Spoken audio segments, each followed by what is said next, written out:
Apocalipsis capítulo 6, y vamos a contradecir un error muy grande que existe de una secta que se llaman los Testigos de Jehová. Esta secta de los Testigos de Jehová enseña lo siguiente, que cuando morimos entramos a un estado de inconsciencia y que estamos dormidos. Ellos, desgraciadamente, atribuyen esta enseñanza porque la Biblia dice que cuando morimos no se usa esa palabra, se dice durmieron en Cristo. Cristo, Lázaro murió. No, no está muerto, está dormido, dijo Jesucristo. ¿Por qué Cristo usó este lenguaje de dormido? Muy bien, ¿qué es dormir? Ahorita de las 6 de la mañana que nos levantamos, los que son madrugadores, o los que estamos a las 10:30, estamos en un estado consciente, ¿verdad? Cuando tú a las 10:30, 11 de la noche, te duermes, en ese momento tú pierdes tu conciencia. Y al dormir entramos en un estado inconsciente del alma, donde ya no eres dueño de nada, ni muchas veces a lo mejor muchas veces la pizza que te soñaste te hace tener pesadillas, pero en el estado inconsciente, tu cerebro sigue funcionando y el mío también, y tu espíritu y mi espíritu también, más el cuerpo está inactivo. Ya no recibe órdenes porque estás en estado inconsciente, pero sigues vivo. Cuando morimos es exactamente lo mismo. El cuerpo estará comido por los gusanos, machacado por el terremoto, en la panza del tiburón o de una ballena. Lo que le haya pasado a nuestro cuerpo, lo cremaron. A los cristianos del primer siglo los quemaron vivos, los quemaron completamente. Así que no importa si te creman o te entierran enterito, lo que sea. El cuerpo ya se deshace, se pierde para siempre. Y ese cuerpo nunca lo tendrás ni lo volveré a recuperar yo, gracias a Dios. Pero en el momento que regresamos, nosotros a despertar, cobramos la conciencia. Y es como si cuando morimos entramos en un estado de inconsciencia, el cuerpo se queda ahí y despertamos y abrimos los ojos y estamos en un, ya no es pesadilla, ya no es un sueño, estamos en la presencia de Dios o en el infierno. Vean en Apocalipsis 6, en el 5.º sello, esta verdad. Nos corre el Espíritu Santo las cortinas del más allá. Cuando abrió, versículo 9, cuando abrió el 5.º sello, es Juan el que está escribiendo esto, el apóstol Juan. Vi, o sea, él estaba en el cielo. Juan estaba vivo en la isla de Patmos, exiliado por el emperador romano Vespasiano. Dios saca el espíritu de Juan así y se lo lleva al cielo, pero no corta, podríamos decir, el cordón umbilical entre el espíritu y su cuerpo. Porque ¿cuándo es cuando sobreviene la muerte clínicamente?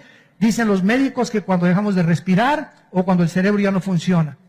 Sin embargo, de acuerdo a Santiago, el espíritu, el cuerpo sin el espíritu está muerto.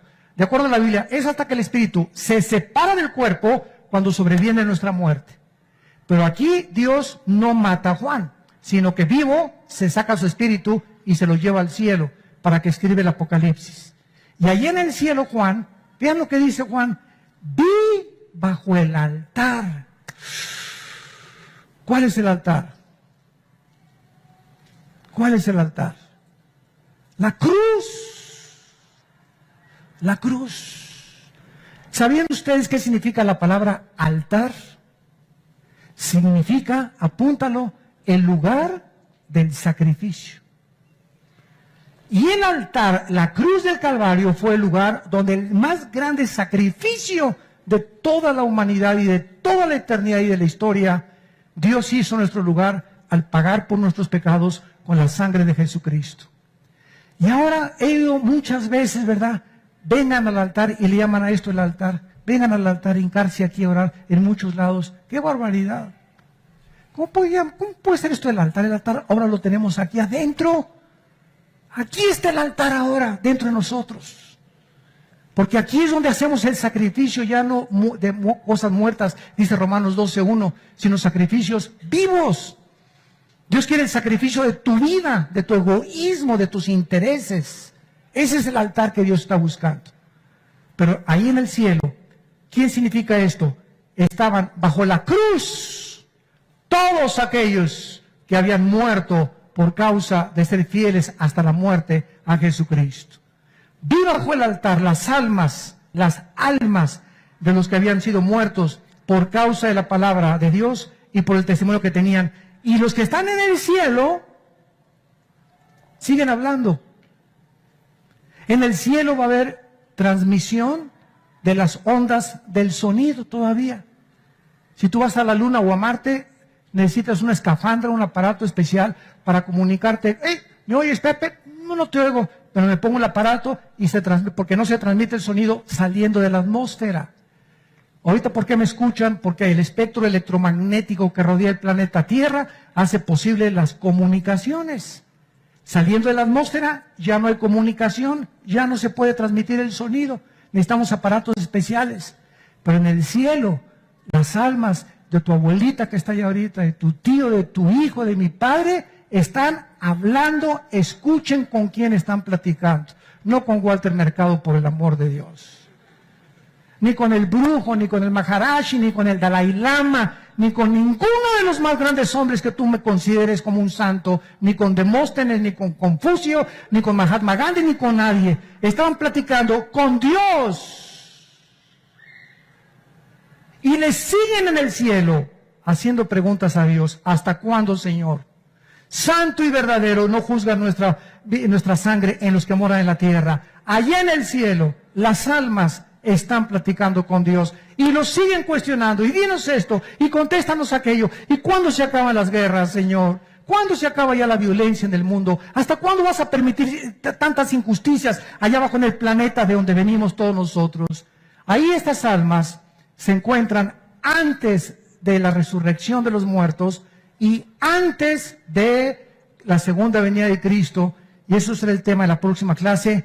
Hay un cuerpo intermedio. Si tú te mueres ahorita o yo me muero ahorita y nos vamos al cielo, ¿con qué cuerpo estamos allá? Porque no es el cuerpo final, no es hasta que resuciten todos los muertos cuando regrese Jesucristo que se nos entregarán cuerpos nuevos. Entonces hay un intermedio entre la muerte de nosotros y la resurrección, donde tendremos un cuerpo temporal. Porque vean lo que dice a continuación. Eran almas cuestionando a Dios, versículo 11, y se les dieron trajes Roberts. ¿Eso dice? Zapatos Florsheim. ¿Tú puedes vestir un alma? Esto nos habla que las almas no son como Gasparín. No son cosas etéreas, incoloras, inodoras. Cuando dice la Biblia que Juan estaba viendo una especie de cuerpo, pero sin embargo no tenían las características del cuerpo físico que tenemos nosotros, o con los órganos de reproducción sexual que tenemos nosotros. Los vio desnudos. Y Dios nos revela que dice la Biblia que entonces se les dieron vestiduras blancas. Vístanlos. Juan estaba viendo todo lo que está pasando entre la resurrección y la muerte. Vístanlos y que descansen todavía un poco de tiempo. En otras palabras, los que ahorita están en el cielo, hasta que todos nosotros, los que formamos parte de la iglesia, después de la tribulación de la Tercera Guerra Mundial y del Anticristo, hasta entonces podremos, cuando estemos en el cielo, antes completamente descanso. ¿Qué significa? Que descansen todavía un ratito. Significa lo siguiente: si tú te mueres ahorita y yo me muero hoy en la noche, vamos a subir al cielo y lo que ya no vamos a volver a tener jamás es estrés, angustia, problemas. Y ahí en el cielo, págame la letra que me debes, o paga los impuestos. En el cielo, descansar significa descansar de problemas. Pero sin embargo, nos falta todavía, hasta que se completen todos los que van a morir por el anticristo, no podrá ser completamente el descanso. Y por eso las preguntas que le hicieron a Dios: oye Dios, ¿hasta cuándo? Si están cuestionando a Dios, ¿por qué te tardas tanto, Señor? Y Dios les dijo: vístanlos y espérense hasta que se complete sus hermanos que han de ser muertos como ustedes. Y se refería a los muertos que van a ser asesinados con la marca del anticristo, el 666. ¿Qué es la muerte? ¿Acaso la muerte es la cesación de la vida? ¿Existe otra vida después de esta vida? Y si es así, ¿quién nos podría asegurar el día de hoy que cuando tú y yo estemos en una caja totalmente inertes, sin vida, podemos tener la esperanza de volver otra vez a vivir? Si hay vida después de la vida, entonces es importante aprender a vivir esta vida. Porque si hay vida después de la vida, esta vida es solamente el primer paso o el entrenamiento para poder entrar a la otra vida. Todas estas interrogantes solamente tienen una respuesta en un solo libro. Hace algún tiempo acaba de haber un programa guiado por un conductor de televisión muy famoso en México respecto a la muerte. E invitaron a muchos gurús, invitaron a líderes religiosos de diferentes ámbitos y todos coincidieron en un solo punto, en que hay vida después de la vida. Pero nadie pudo contestar qué era la muerte, por qué tenemos que morir, y más que cualquier otra cosa, nadie pudo decir con exactitud qué cosa se encuentra después de atravesar el túnel de la muerte. La Biblia es el único libro que existe en todos los volúmenes de la literatura y de todos los libros religiosos que nos detalla con pequeñas frases del Señor Jesucristo y con una grande ilustración en el libro de Apocalipsis respecto a qué cosa es la muerte y qué vamos a encontrar después de esta vida. ¿Sabían ustedes que no ha existido ninguna civilización, raza o tribu que no haya tenido la convicción de que hay vida después de esta vida? Por ejemplo, los egipcios enterraban a sus muertos con sus armas y con su comida porque creían firmemente que iban a necesitarlas después de esta vida. Los hindúes creen en la reencarnación. O sea que después de esta vida su alma va a transmigrar o va a regresar a vivir o en un animal o en una persona, pero ellos creen firmemente de que existe vida después de la vida. Los filósofos griegos como Platón, Aristóteles, Sócrates creían que había otra vida después de esta vida. Científicos como Alberto Einstein, Blaise Pascal, Isaac Newton, Wernher von Braun, el que dirigió el cohete a la Luna en 1969, todos ellos lo comunicaron a los medios de comunicación y a la televisión que creían que esta vida no lo era todo. Los conquistadores como Napoleón Bonaparte, Alejandro el Magno, Mahatma Gandhi, líder religioso, creían que después de esta vida había otra vida. Bueno, la primera interrogante que tenemos en esta tarde es: ¿quién les dijo a todos estos hombres, filósofos, conquistadores, líderes religiosos, egipcios, hindúes, maometanos, etcétera, que algo nos está esperando después de esta vida? La Biblia nos dice en Génesis 1, 26 y 27, y creó Dios al hombre a su imagen, a imagen de hombre, de Dios lo creó. La Biblia nos revela que nosotros no somos el resultado de la teoría de la evolución. No venimos de una selección natural. El hombre no es la consecuencia o el resultado de un protozoario que evolucionó desde los anfibios a los invertebrados, a los vertebrados, a los mamíferos, y finalmente el hombre es el resultado de una cadena evolutiva. La Biblia nos dice todo lo contrario, que fuimos creados después de que Dios creó a los animales. Dios tomó barro de la tierra, polvo de la tierra, y formó a un hombre y sopló dentro de este hombre alientos de vida. Este hombre comenzó a tener la circulación de la sangre y comenzó a entender que había un universo con el cual estaba conectado y tenía contacto con un Dios que tenía interés en que nosotros le conociéramos porque la Biblia dice en Eclesiastés 3:11, Dios puso la eternidad en el corazón de ellos, sin que alcance el hombre a entender la obra que ha hecho Dios desde el principio hasta el fin. Esta es, damas y caballeros, la razón por la cual todas las tribus, todas las razas, todas las civilizaciones no han creído que en esta vida queda todo, sino que hay algo que nos está esperando. La Biblia nos muestra que es Dios, el Dios de la Biblia, el Dios que envió a Cristo a morir en una cruz, puso dentro de ti y dentro de mí, dentro de los negros, los amarillos, los maometanos, los budistas y los musulmanes, puso la eternidad. Y algo en lo más profundo de tu conciencia te dice que esta vida no lo es todo. Y ahorita vivimos una época en la que todos los seres humanos están buscando contacto con los seres extraterrestres.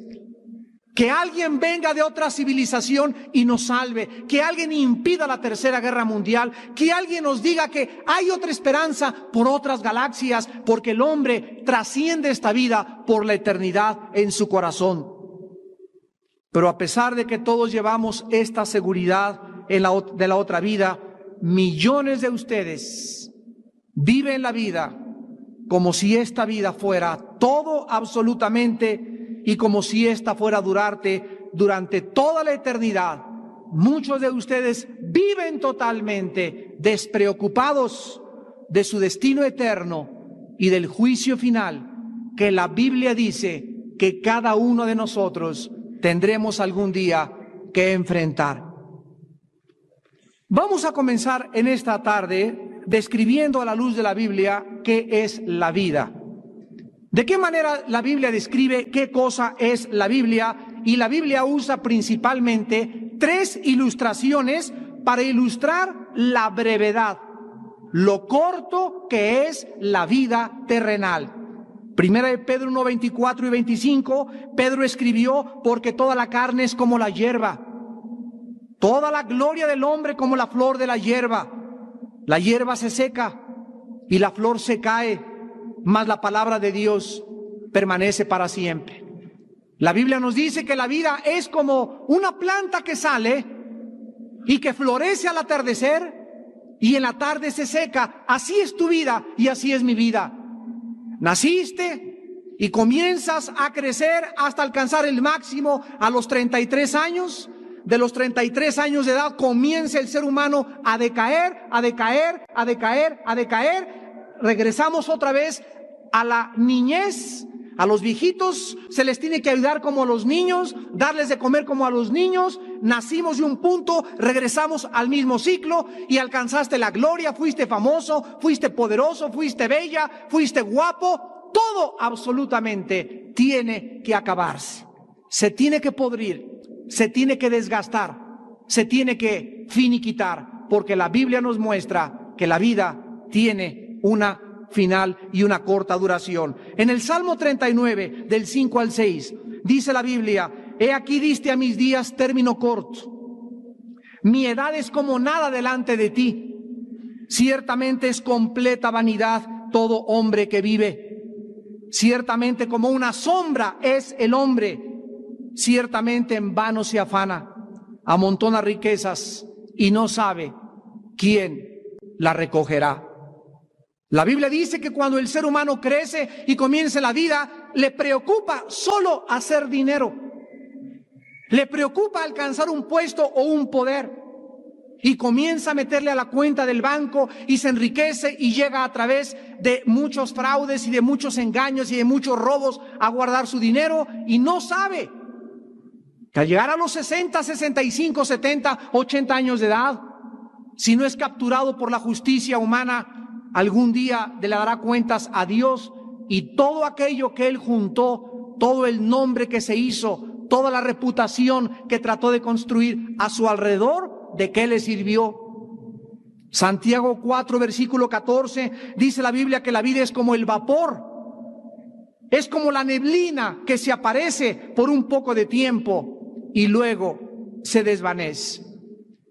Muchos de ustedes tienen en esta tarde 50, 60, 65, 70 años de edad y han descubierto esta verdad.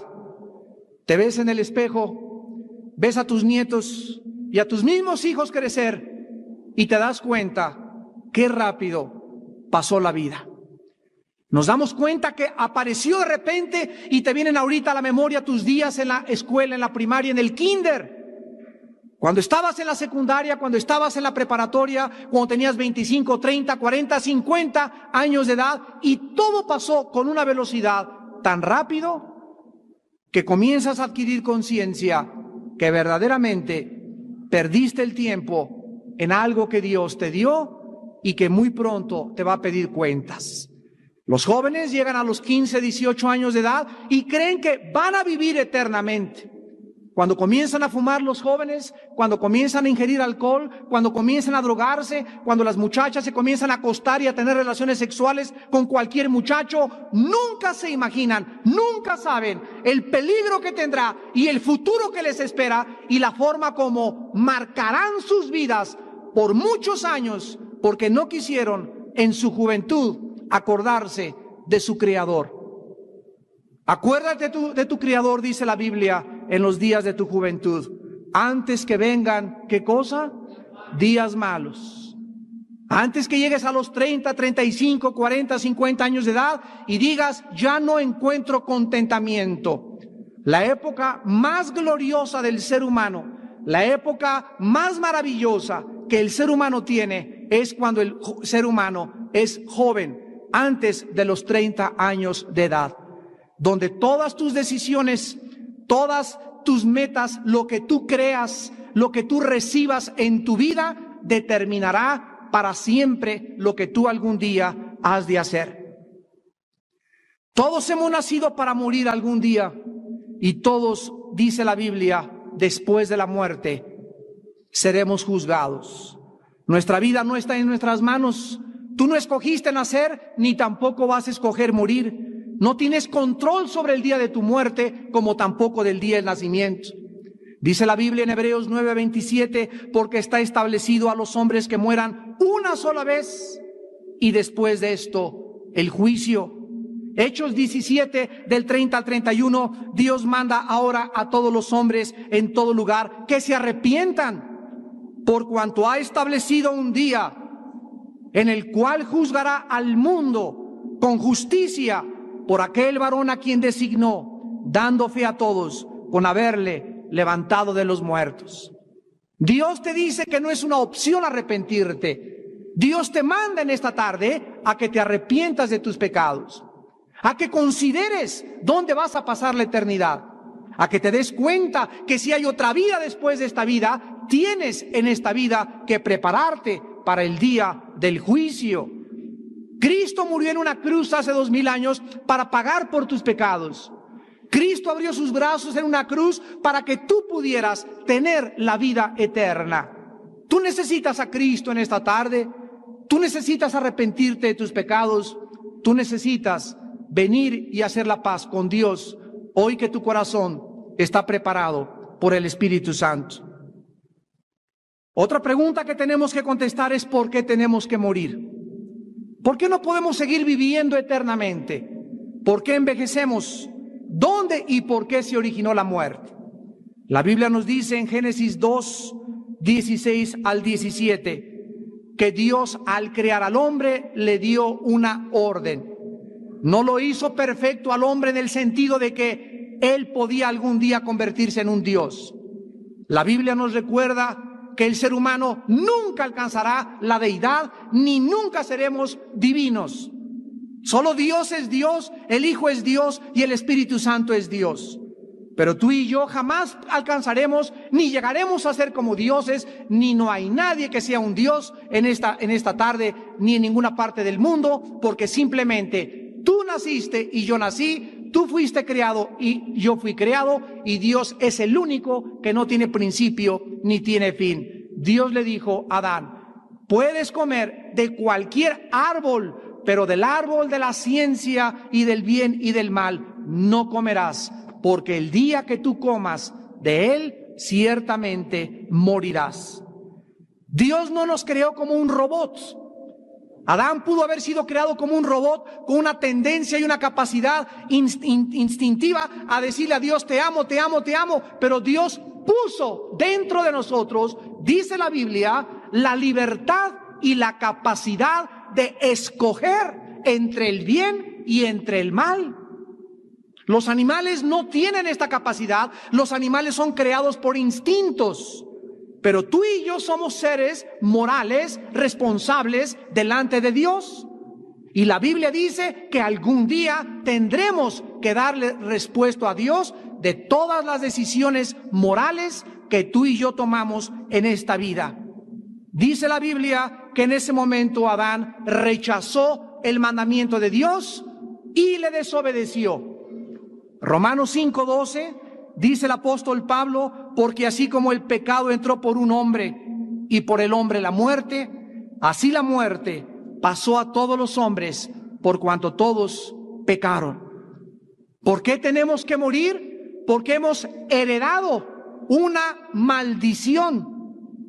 Hemos heredado una enfermedad. William Shakespeare le llamó el defecto trágico. Carlos Marx le decía que era la lucha de clases. Sigmund Freud lo atribuyó al medio ambiente. La Biblia dice que es el pecado.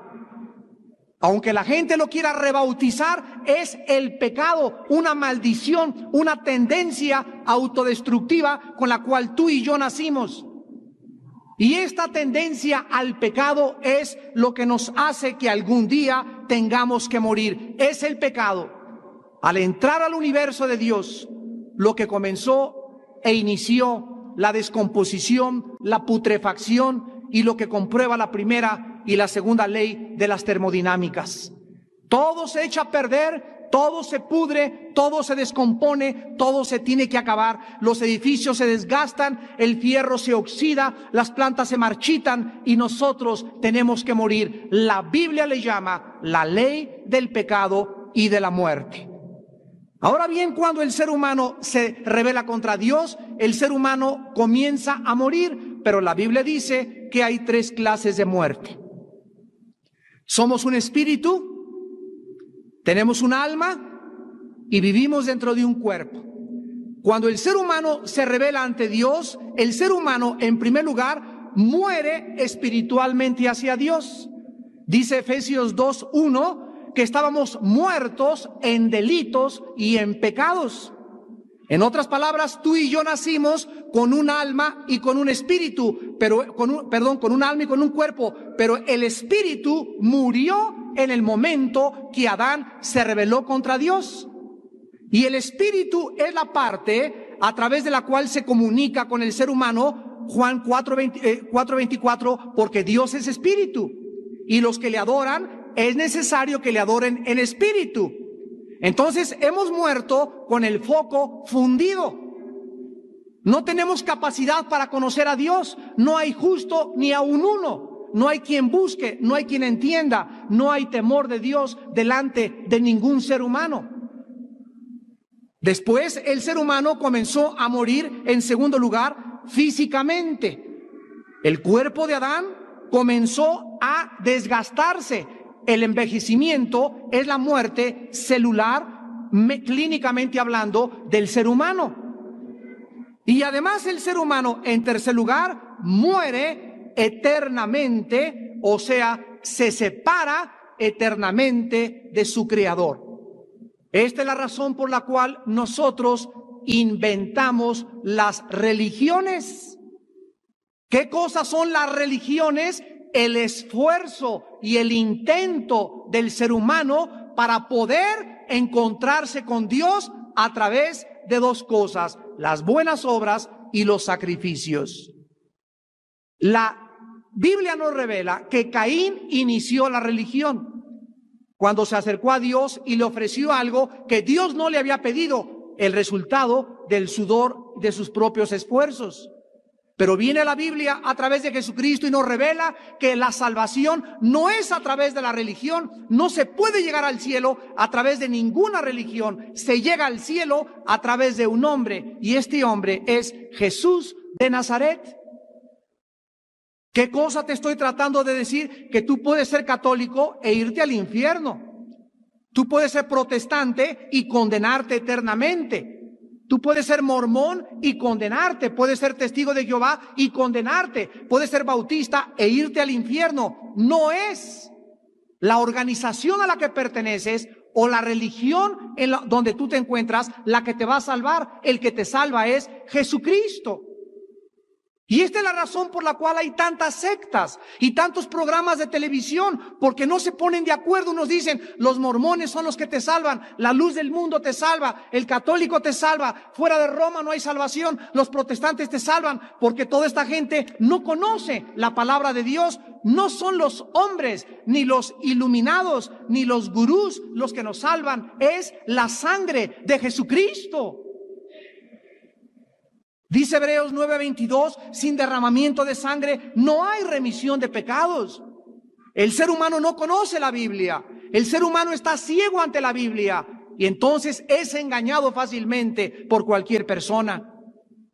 El otro día estábamos platicando con un grupo de personas que no eran cristianas y le estaban diciendo a una señora, ¿ya vio usted lo que está pasando en la televisión? ¿Cuántas sectas hay? Cuídese, porque a lo mejor a usted la están engañando. Y la señora les contestó y le dijo, los que se deben de cuidar son ustedes, porque yo soy cristiana y conozco la Biblia, pero ustedes que no conocen la Biblia van a caer en cualquier momento en el poder de cualquier secta. Así que ustedes son los que se tienen que cuidar, no yo, porque yo conozco la palabra de Dios.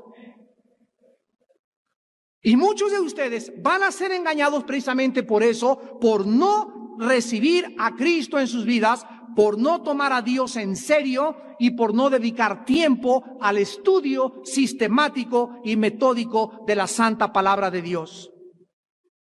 Y desde Adán hasta nuestros días, al morir, ¿a dónde van los seres humanos? En primer lugar, la Biblia nos muestra que de antes de Cristo y después de Cristo había dos lugares donde los seres humanos van a la hora de la muerte. Antes de Cristo, en el Antiguo Testamento hay una palabra que se llama en el hebreo Sheol y que la traducción es el lugar de los muertos o de la sepultura. Antes de Cristo, todos desde Adán, los buenos y los malos, descendían al centro de la tierra, y ahí se encontraba lo que se llamaba el lugar de los muertos o el Sheol.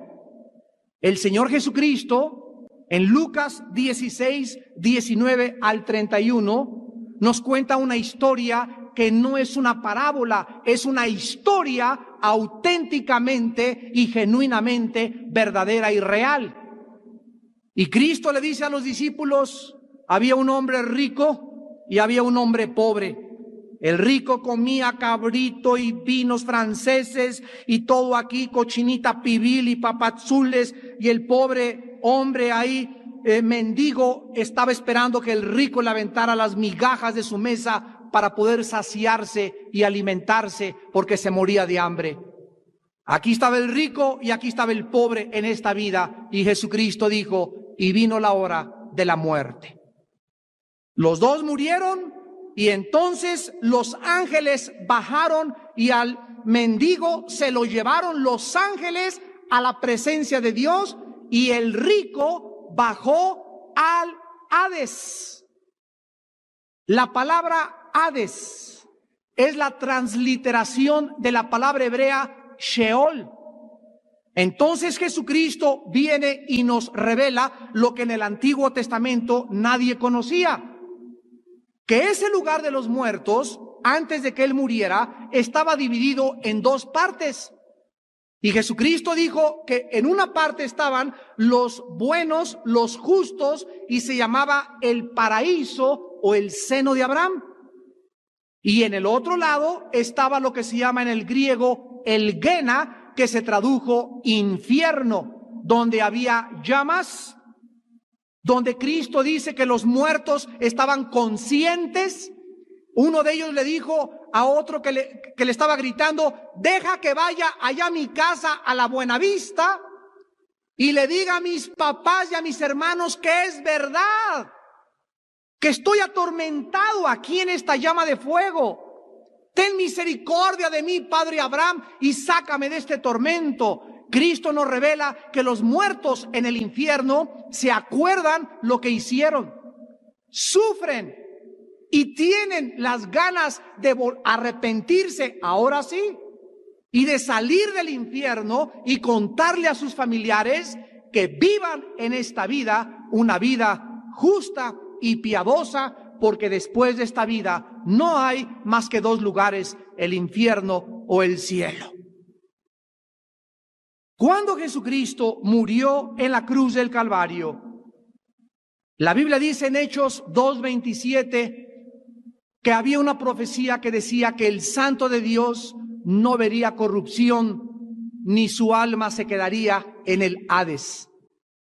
En Mateo 12, versículo 40, Jesucristo profetizó: así como Jonás estuvo 3 días y 3 noches en el centro de la tierra, así es necesario que el Hijo del Hombre esté, ¿en dónde? En el centro de la tierra, en el Hades, 3 días y 3 noches. Y cuando Jesucristo estaba colgado en la cruz del Calvario, bajaron a las 6 de la tarde su cuerpo, lo enterraron en una tumba comprada por un hombre rico llamado José de Arimatea. Y mientras el cuerpo de Cristo estaba tendido, inerte en la tumba, su espíritu, dice el apóstol Pedro, bajó y les predicó a los espíritus encarcelados. O sea, a los que se encontraban en el lado de los atormentados en las prisiones de obscuridad.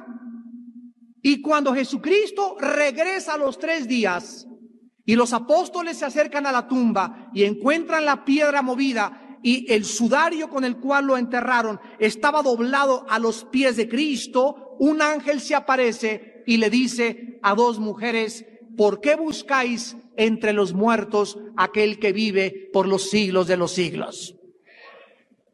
Jesucristo se había levantado de la tumba y había bajado del infierno después de que Él bajó cuando estuvo crucificado. Y cuando Jesucristo se levanta entre los muertos, la Biblia dice en Efesios 4, del 8 al 9, que se lleva con ellos a todos los santos que se encontraban en el lado del paraíso o en el seno de Abraham, para siempre a la presencia de su Padre, porque antes de Cristo ningún ser humano había subido al tercer cielo, porque su sangre no había hecho aún la expiación por nuestros pecados. Ahora que Él ya resucitó y que se encuentra a la diestra del Padre viviendo para interceder por nosotros, el Nuevo Testamento nos enseña que cuando un cristiano se muere, inmediatamente, si en esta noche te estrellas o el popo comienza a eruptar y te traga toda la lava, o te cae un terremoto, una lámpara en la cabeza, o chocas o una bala, no importa como tú y yo muramos, la Biblia dice en Filipenses 1, 21 y 23, para mí el vivir es Cristo y el morir es ganancia. Teniendo deseo de partir y estar con Cristo, lo cual es muchísimo mejor. La Biblia dice, ¿quiénes van a estar con Él cuando mueran? Y el momento en que tú mueras, no importa cómo tú mueras, en segundos, ya sea que te ahogues, que te fusilen, que te electrocuten, que te caigas muerto por una bala o por cáncer o por sida, por lo que sea, en 30 segundos, tu espíritu y tu alma que están dentro de ti y dentro de mí se van inmediatamente escoltados por ángeles a la presencia del lugar santísimo, a donde estarás con Cristo. Y dice la Biblia, solo los que vivieron para Cristo podrán estar en su presencia eternamente. Dice 2 Corintios 6, del 6 al 8, pero confiamos estar ausentes del cuerpo y presentes en el Señor. Segunda de Pedro 1, 13 al 14, dice el apóstol, tengo por justo, en tanto que estoy en el cuerpo, despertarles con amonestación, sabiendo que en breve debo, ¿qué cosa dice? Abandonar el cuerpo como nuestro Señor Jesucristo me lo ha declarado, porque Él quitó la muerte y sacó por medio de la luz la vida y la inmortalidad por medio del Evangelio. El apóstol Pedro sabía que al morir abandonaría su cuerpo. El apóstol Pablo sabía que al morir abandonaría su cuerpo. Todos los santos y todos los cristianos le hemos perdido el miedo a la muerte, porque ahora sabemos que nos está esperando otra vida, y esta es la razón por la cual consagramos esta vida, la única que tenemos, para proclamar la historia de amor más grande jamás contada y llamarles a ustedes al arrepentimiento para que dejen de vivir las vidas vanas, superfluas, lasciviosas, inmorales, deshonestas que están viviendo, porque hemos de ser juzgados los vivos y los muertos, y la Biblia te manda en esta tarde que te arrepientas y te prepares para encontrarte con tu Dios. Si no hubiera un juicio después de esta vida, vamos a divertirnos lo más que podamos. Si esta vida lo es todo, entonces ¿para qué somos honestos? ¿Para qué somos fieles a nuestra esposa? ¿Por qué no armamos una banda y asaltamos bancos? ¿Y por qué no tienes 10 esposas? ¿Y para qué vas a vivir una vida honesta? ¿Y por qué no engañas? ¿Y por qué no matas? ¿Por qué? Porque tu conciencia te dice que el pecado es la paga de la muerte. La paga de la muerte es el pecado, mas la vida eterna está en Cristo Jesús, Señor nuestro. Entonces resumimos que cuando morimos, el alma y el espíritu del creyente se van a la presencia de Dios, mientras que tu cuerpo lo entierran en los jardines de recuerdo, o te creman, o te incineran. No te preocupes lo que a tu cuerpo le pueda pasar. Cuando Jesucristo venga otra vez por nosotros, dice la primera carta a los Tesalonicenses, capítulo 4, versículo 13 en adelante, lo que sucederá con los cuerpos de aquellos que murieron en el Señor Jesucristo. Primera Tesalonicenses 4:13 dice el apóstol: queremos, hermanos, que ignoréis acerca de los que duermen. No queremos que ignoren, para que no se entristezcan como los otros que no tienen esperanza.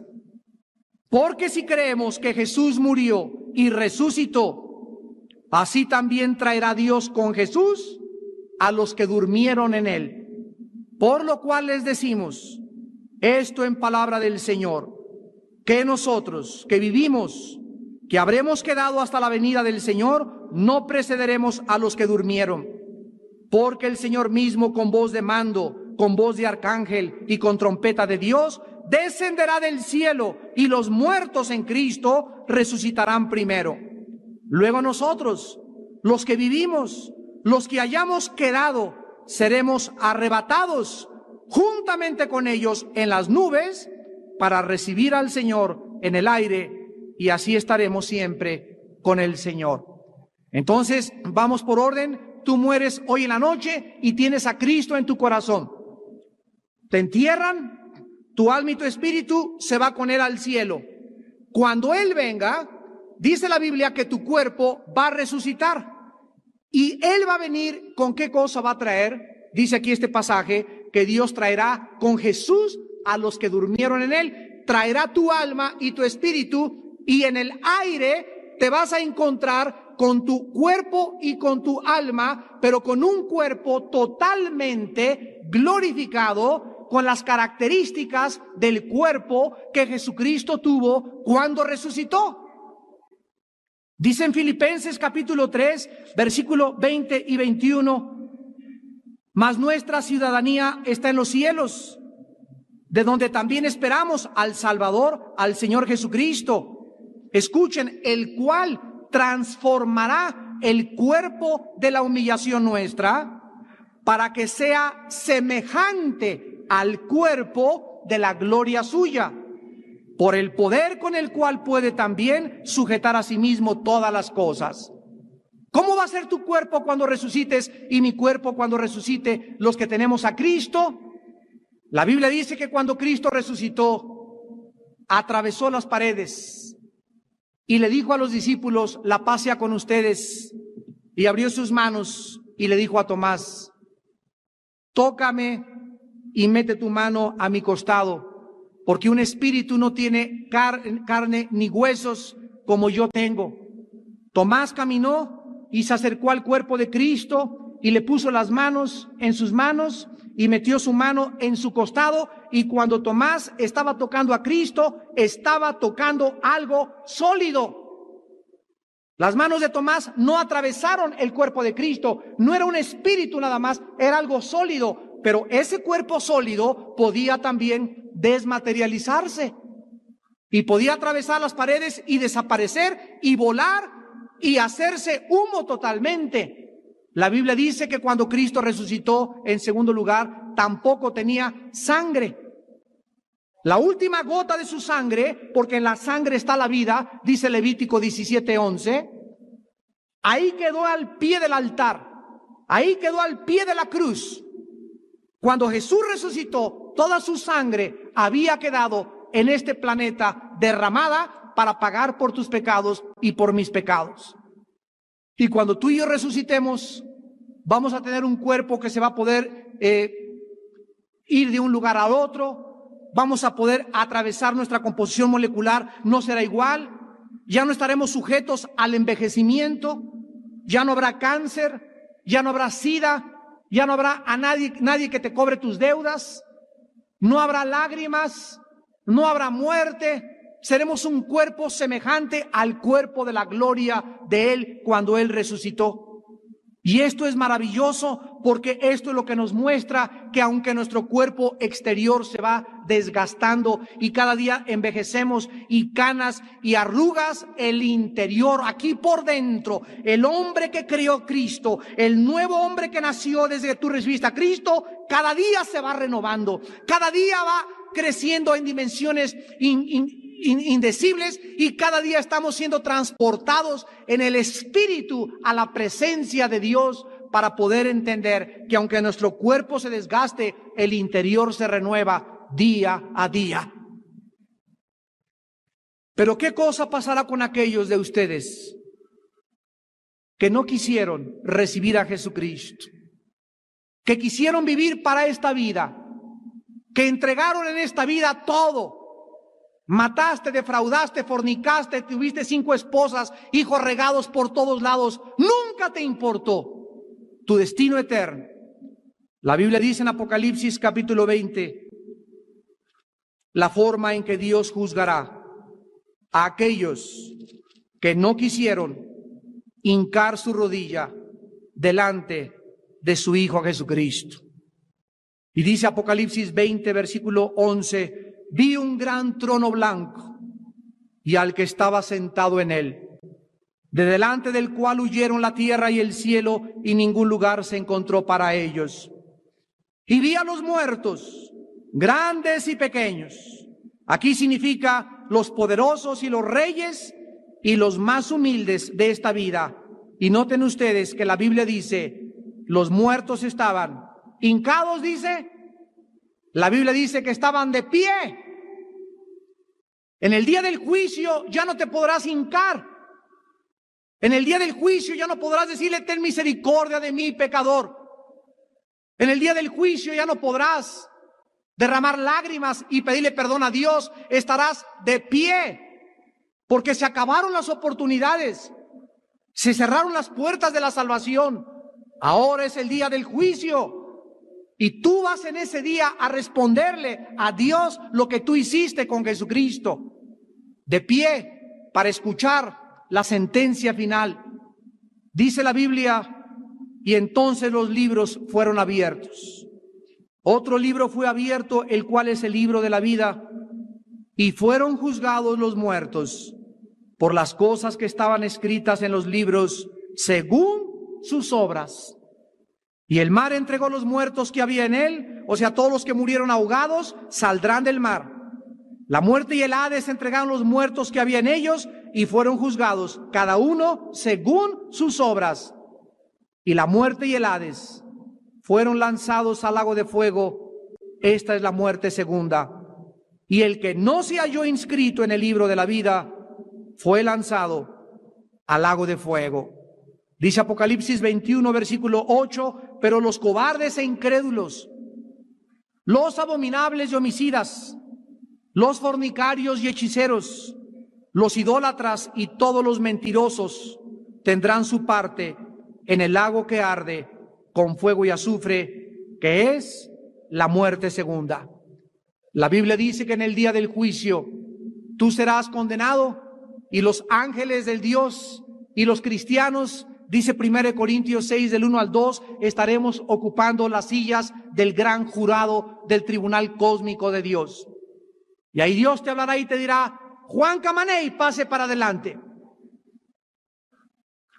¿Cuántas mujeres tuviste? ¿Cuántas fornicaciones tuviste? ¿Cuántas veces te habló tu hijo, tu esposa? Recibe a Cristo en tu corazón. Y tú te burlaste, te creías muy intelectual, te creías muy soberbio. Creías que toda la vida la tenías por delante y nunca supiste que tal vez esta noche Dios te llame a cuentas por toda la eternidad. Ahí en ese momento, como una película, pasará Dios tu vida. Y verás todas las cosas, las mentiras, los fraudes, los chismes, las calumnias, las fornicaciones, tus adulterios, tu homosexualidad, tu lesbianismo, tus depravaciones, todos tus pensamientos, todo será pasado delante de un Dios ante cuya presencia están totalmente desnudos los corazones de los seres humanos. Y en ese momento no le podrás decir a Dios: perdóname. No le podrás decir a Dios: qué tonto fui. No le podrás decir a Dios nada, porque ya no habrá una sola palabra que salga de tu boca. Tu conciencia en ese momento, dice Romanos 2 del 12 al 15, te dará testimonio de que eres culpable y como tal mereces el abandono total por toda la eternidad de Dios. ¿Qué cosa será la otra vida para los cristianos? Dice en Apocalipsis capítulo 21, versículos del 1 al 8, vi un cielo nuevo y una tierra nueva, porque el primer cielo y la primera tierra pasaron y el mar ya no existía más. Esta tierra en la cual vivimos, los ecologistas, los sismólogos, los ecólogos y todas las personas experimentadas en estudiar la corteza de las capas terrestres y lo que está pasando en la tierra, todos son testigos que la tierra se está acabando. Nunca ha habido los temblores que ha habido desde 1976 hasta 1997. Jamás en la historia de la humanidad se habían continuado con tanta intensidad los temblores. Los volcanes por todos lados están queriendo ya protestar y sacar todo hacia afuera. Las plantas se han muerto a nuestro alrededor, el agua casi está contaminada, el aire está contaminado, el mundo, como dice Isaías, capítulo 24, se ha enfermado. El mundo tambaleará como un ebrio, el mundo caerá y la tierra y sus habitantes serán pasados por el fuego y por el juicio de Dios. Pero la Biblia dice que Dios va a crear un nuevo planeta, unos nuevos cielos. No sabemos más que el sol no va a poder brillar como brilla ahorita, porque la luz de Cristo iluminará el universo entero. Y los cristianos, dice la Biblia, vamos a vivir aquí en esta tierra. Dice el Salmo 37, los justos heredarán la tierra. Y aquí viviremos en esta tierra y podremos tener el paraíso en el cual vivió Adán. Vamos a correr, dice, como las hierbas, y los ungidos de Jehová se gozarán y se alegrarán y gritarán con júbilo. Viva Jehová y viva Jesucristo, porque de Sión saldrá la ley y de Jerusalén vendrá la palabra de Dios.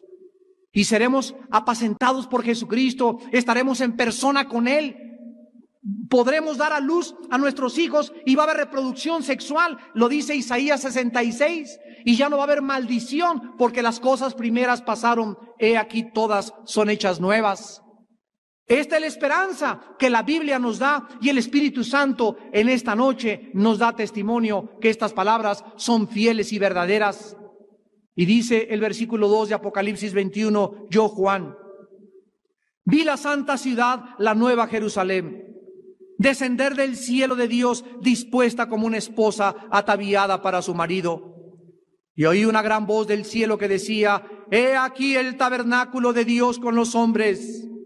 Él morará con ellos. Ellos serán su pueblo y Dios mismo estará con ellos como su Dios. Enjugará Dios toda lágrima de los ojos de ellos y ya no habrá muerte, ni habrá más llanto, ni clamor, ni dolor, porque las primeras cosas pasaron. Así es, amigo, así es, amiga que nos visitas. En tu alma anhelas que todo esto acabe. En nuestra conciencia estamos hartos de vivir en este planeta ya. Ya estamos cansados de tantas cosas que suceden. Ya el hombre no cree en nada, ya no hay credibilidad en el gobierno, no hay credibilidad en la ciencia, no hay credibilidad en nada, pero Jesucristo nos sigue diciendo en esta noche: yo soy el camino, yo soy la verdad, yo soy la vida eterna. Y si tú no tienes tu esperanza en Jesucristo, yo te pregunto, ¿en quién la tienes? Si no es Cristo, entonces ¿quién es? Como en un programa de televisión desafiamos a 5 brujos ya religiosos y les pude decir: díganme ustedes, ¿qué otro libro existe más grande que la Biblia? Si no es la Biblia, ¿cuál es? Enséñamelo. Muéstrame algún otro libro que tenga las evidencias científicas, geológicas, arqueológicas, morales, psicológicas, históricas, geográficas de la santa palabra de Dios. La gente que critica la Biblia, la gente que ataca la Biblia, lo hace en la ignorancia. No saben lo que están diciendo porque no conocen la bendita palabra de Dios. Si no es la Biblia, entonces ¿cuál es? Enséñame ese libro que los presidentes, los reyes, los conquistadores lo han dicho. No hay libro más grande que la Biblia. El puro nombre Biblia significa el libro de los libros. Y tú en esta noche necesitas arrepentirte de tus pecados, porque la Biblia dice en 2 de Tesalonicenses capítulo 2, versículos del 8 al 10, sabemos que la ley es buena, pero sabemos también, dice la Biblia, que vendrá Dios en llama de fuego para darle pago a los que no conocieron a Dios, ni obedecen al evangelio de nuestro Señor Jesucristo, los cuales sufrirán pena de eterna perdición, excluidos de la presencia del Señor y de la gloria de